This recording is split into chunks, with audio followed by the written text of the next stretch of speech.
Number 1. ته ولې ژاړې؟ Why are you crying? Why are you crying? یو ملګری مې دا کیسه راته وکړه. A friend told me that story. A friend told me that story. ته ولې دروغ وایې؟ Why do you lie? Why do you lie? موږ چیرته یو؟ Where are we? Where are we? ته پوهیږې چې هغه چیرته اوسیږي یا ژوند کوي؟ Do you know where he lives? Do you know where he lives? هلته هیڅوک هم نه و. There was nobody there. There was nobody there. هلته څه دي؟ What is over there?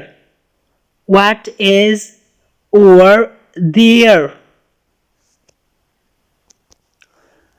اډه یا تمځای چیرته ده؟ Where is the station? Where is the station? زه غواړم چې هلته یو ځل بیا لاړ شم. I want to go there once more. I want to go there once more. په زرګونه خلک هلته وو یا موجود وو. Thousands of people were there. Thousands of people were there. Thousands معنا زرګونه. People خلک.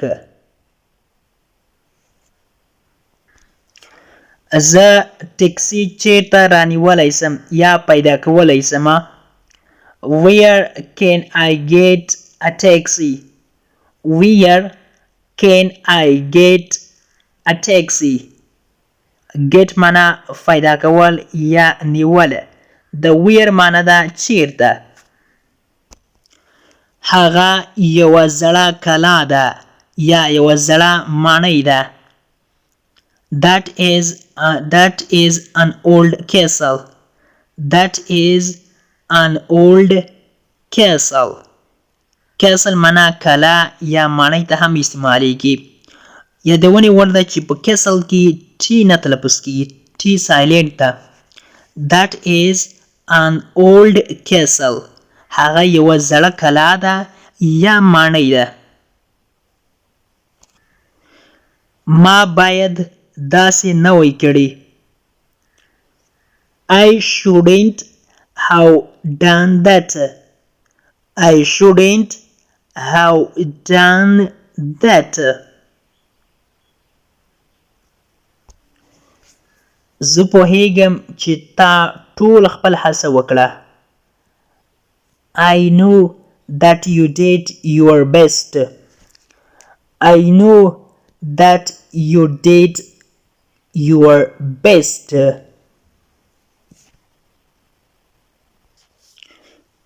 تاسو چیرته روان وئ یعنی چیرته تللی؟ نو په انګلیسي کې به وایو Where were you going? Where were you going? تاسو چیرته روان وئ؟ د where معنی ده چیرته. ته به ما هلته ورسوې؟ Will you take me there? Will you take me there? د take معنی ده رسول یا بول. There هلته. Will you take me there? ستا بوټان دلته دي. Your shoes are here. Your shoes are here. هیڅ ثبوت نشته. There is no evidence.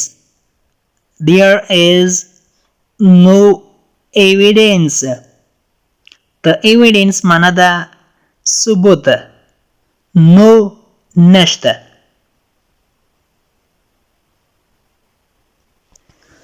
په دروازه کې یو سړی ده. There is a man at the door. There is a man at the door. د door معنا ده دروازه. د man معنا ده سړی. د انګلیش ټو پښتو لرنینګ کورس ګرانو زده کوونکو د نن ورځې کلاس تر دې ځای پورې و. هیله ده چې یو څه مو ورڅخه زده کړي وي. که غواړئ چې انګلیسي ژبه په سیمپل ساده پښتو ژبه کې زده کړئ نو مهرباني وکړئ زموږ انګلیش ټو پښتو لرنینګ چینل در سره سبسکرایب کړئ او ترڅنګ یې د بیل آیکن ووهئ او بیا په آل کلیک وکړئ. دې سره به زموږ هر نوی کلاس چې موږ یې روزانه اپلوډ کوو تاسو ته په خپل ټایم در ورسیږي. او که چیرته کومه غوښتنه نیوکه یا پیشنهاد لرئ نو مهرباني وکړئ موږ ته یې په کمنټ باکس کې پرېږدئ. تر بیا چې زه حاضرېږم تر هغې مو په پاک رب سپارم. هر چیرې چې یاست الله مو مل شه. Thank you so much for watching.